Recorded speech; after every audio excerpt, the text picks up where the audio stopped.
बिस्मिल्लाहिर्रहमानिर्रहीम। स्टूडेंट, आज का जो हमारा टॉपिक है वो आपके साथ डिस्कस करूंगी independence of attributes. Independence of attributes हमारे पास क्या होते हैं, अगर इससे रिलेटेड आपको जो पेपर में क्वेश्चन आते हैं वो आ जाता है तो आपने उसको किस तरीके से सॉल्व करना है, आज विद एग्जांपल्स इसको डिस्कस करेंगे। स्टूडेंट, हम जो चैप्टर डिस्कस कर रहे हैं एसोसिएशन का, ये डॉक्टर शाहिद कमाल की जो बुक है, शेर मोहम्मद चौधरी की जो बुक है, इनके जो चैप्टर वो ऑलरेडी आपके पास प्ले लिस्ट में गिवन है। ये आपके पास पंजाब यूनिवर्सिटी की बुक है, पार्ट 2 की, एफएससी लेवल के लिए। वो मैं आपको पढ़ा रही हूँ और इसी से रिलेटेड आपको इस बुक से रिलेटेड, इन बुक में जितनी भी एग्जांपल्स है इस टॉपिक से रिलेटेड वो आपके साथ डिस्कस करूंगी। एसोसिएशन का जो टॉपिक है वो ऑलरेडी आपके साथ डिस्कस कर चुकी हूँ। एसोसिएशन क्या है, क्लास फ्रीक्वेंसीज क्या है, अल्टीमेट क्लास फ्रीक्वेंसी क्या है, कंसिस्टेंस डेटा क्या होता है, ईच एंड एवरीथिंग आपके साथ डिस्कस हो चुका है। अब हम पढ़ेंगे इंडिपेंडेंस ऑफ एट्रीब्यूट्स, जो कि मोस्ट इंपॉर्टेंट है और बहुत सारे क्वेश्चन इससे पेपर में इस टॉपिक से रिलेटेड आपसे पूछे जा रहे होते हैं।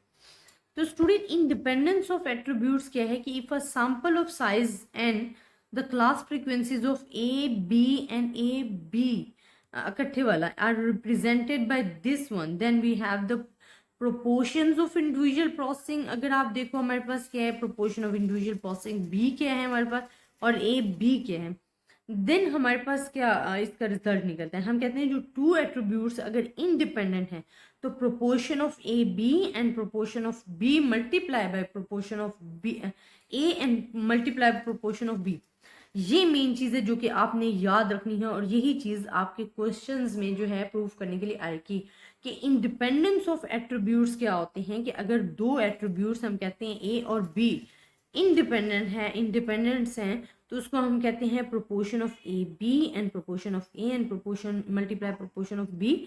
मतलब प्रोपोर्शन ऑफ ए बी हमारे पास क्या है, A B divided by N, proportion of A हमारे पास एन बी गिवन है तो ये मल्टीप्लाई होगा। अगर ये इक्वल आते हैं तो इंडिपेंडेंट है, ये हमारे पास क्या है, प्रूफ भी आएगा। अच्छा स्टूडेंट, आपसे जो 2x2 का टेबल है ना, जैसे हमने प्रीवियस किया था एट्रीब्यूट्स के लिए, यहाँ इंडिपेंडेंसी ऑफ एट्रीब्यूट्स अगर आपने चेक करनी है तो उसका टेबल भी आपको गिवन होगा।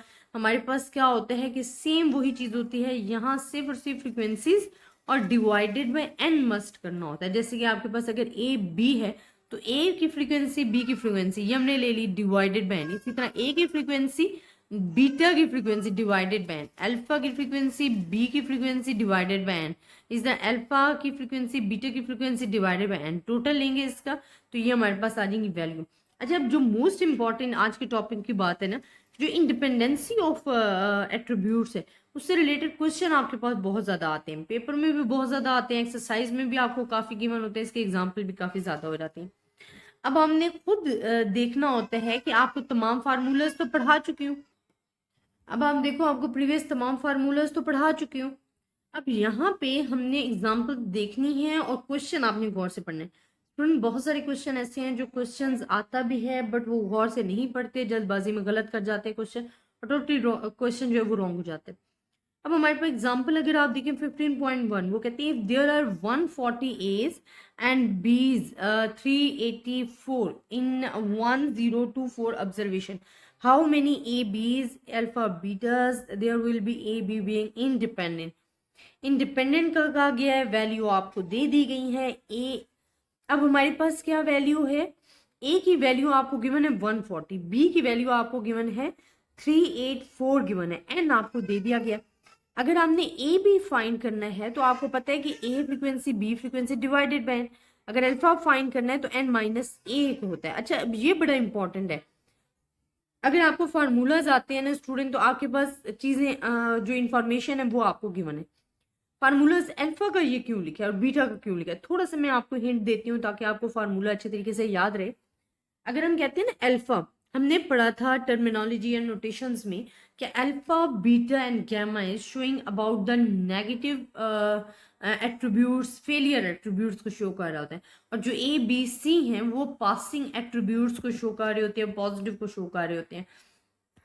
अब स्टूडेंट, अगर टोटल एन जो है वो टोटल नंबर ऑफ ऑब्जर्वेशन है, अगर आप उसमें से पॉजिटिव चीजें निकाल दोगे तो बाकी तो नेगेटिव ही रह जाएंगी। इसी तरह अगर बी हमारे पास है तो बी पॉजिटिव है, बीटा नेगेटिव है, N total number of observation है। अगर हमने बीटा नेगेटिव फाइंड करना है ना, नेगेटिविटी को शो करता है, फेलियर को शो करता है, तो अगर हम पासिंग इन्फॉर्मेशन निकाल देंगे तो बाकी टोटल में से तो बाकी बी ही रह जाएगा। तो ये जो फार्मूला, ये आपको एक हिंट भी आपने याद रखना है कि अल्फा को क्या याद रखना है, एन माइनस ए, और बीटा को क्या याद रखना है, एन माइनस बी।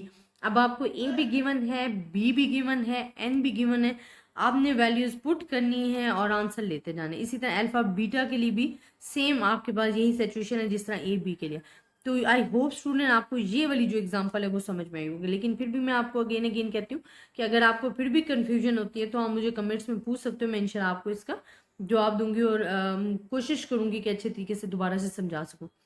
अच्छा, एग्जाम्पल 15.2 है। एग्जाम्पल 15.2 में क्या है, वो कहते हैं ए आपके पास 60% है, बी आपके पास 40% है, whole number of observation, what must be percentage of A B, order we में include that A B are independent. अब उन्होंने जो ए बी का आंसर पूछा है ना, वो भी परसेंटेज में पूछा है। अब हमने क्या करना है, ए बी फाइंड करना है, ए सेपरेट होगा, बी सेपरेट होगा, डिवाइड बाय एन। ए आपके पास क्या है, 60 है, बी हमारे पास क्या है, 40, बिकॉज आंसर भी परसेंटेज में चाहिए तो हम फिर इसे चेंज नहीं करेंगे, उसी परसेंटेज में ही शो करेंगे। तो हमारे पास डिवाइड एन, हमारे पास क्या है, डिवाइड बाय 100। एन क्यों हमने डिवाइडेड बाय 100 क्या है, हमें यहाँ गिवन तो नहीं है, but the word is use the percentage, it's mean percentage क्या होता है, परसेंटेज 100 में से ही आप ले रहे होते हैं ना। तो 100 हमारे पास क्या आ गया, एन आ गया। एन हमारे पास क्या हो जाएगा, जब इसे आप सॉल्व करोगे तो वो हमारे पास 0 0 से कैंसिल, 0 0 से कैंसिल, 6 मल्टीप्लाई बाय 4 इज 24% जो है इसका आंसर आ जाएगा। इस तरह आप नेक्स्ट एग्जाम्पल देखेंगे, given the following data find A and B are independent और एसोसिएटेड। एन हमें गिवन है, ए गिवन है, बी गिवन है, ए बी गिवन है, ए सेकेंड में भी ए बी गिवन है, अल्फा बीटा गिवन है, ए बीटा गिवन है, अल्फा बी गिवन है। अब आपको मेन क्या चीज़ होती है, फार्मूला आना चाहिए। अगर फर्स्ट का आप देखो तो हमने ए बी फाइंड करना है ना, तो आपको ए भी गिवन है, बी भी गिवन है, एन भी गिवन है, तो आपके पास क्या आ जाएगा, spectral frequency of A B आ जाएगा। इसी तरह अगर ए बी और expected frequency, observe values of A B और एक्सपेक्टेड जो हमने खुद फाइंड की है, देखिए ऑब्जर्व और एक्सपेक्टेड क्या, ऑब्जर्व वैल्यूज फ्रीक्वेंसीज क्या होंगी जो कि ऑलरेडी आपको गिवन होंगी, और एक्सपेक्टेड फ्रीक्वेंसीज क्या होंगी जो कि हमने फाइंड करनी होंगी। अगर वो इक्वल आ जाती हैं तो attributes A and B are independent है। इसी तरह हमारे पास अगर टेबल हम देखते हैं तो हमारे पास ए बी गिवन है, ए बीटा गिवन है, अल्फा बी गिवन है, अल्फा बीटा गिवन है, और टोटल हमारे पास गिवन है। तो अब हमने इनका आंसर जो है, ऑब्जर्व वैल्यूज आपके पास जो कि आपको क्वेश्चन में गिवन थी वो 356 थी, जब हमने फाइंड किया तो आंसर 256 आया, तो it's mean attributes are independent है। अगर वो इक्वल नहीं आता तो एट्रीब्यूट्स आर इंडिपेंडेंट है। तो आई होप स्टूडेंट आपको इस लेक्चर की समझ आई होगी। इससे रिलेटेड क्वेश्चन भी आपके पेपर में बहुत ज़्यादा आते हैं, आपका कॉन्सेप्ट अगर क्लियर है तो आप उसे अच्छे तरीके से सॉल्व कर सकते हो। लेकिन अगर आपको फिर भी किसी भी किस्म की कंफ्यूजन है तो आपको अगेन एंड अगेन कहती हूँ, आप मुझे कमेंट्स में जवाब दिया करो। इंशाल्लाह मेरी पूरी कोशिश होगी कि जिन स्टूडेंट को ज़्यादा डिफिकल्टी है और समझाने वाला क्वेश्चन है तो वो मैं अगेन आपको समझा दूंगी। लेकिन अगर कोई आंसर इस तरह के मैं आपको मैसेज पर अप्लाई कर सकती हूँ तो वो मैं आपको मैसेज पे दे दूंगी। तो ज़्यादा से ज़्यादा स्टूडेंट्स के साथ शेयर कीजिएगा, अपनी दुआओं में याद रखिएगा। अल्लाह हाफिज़।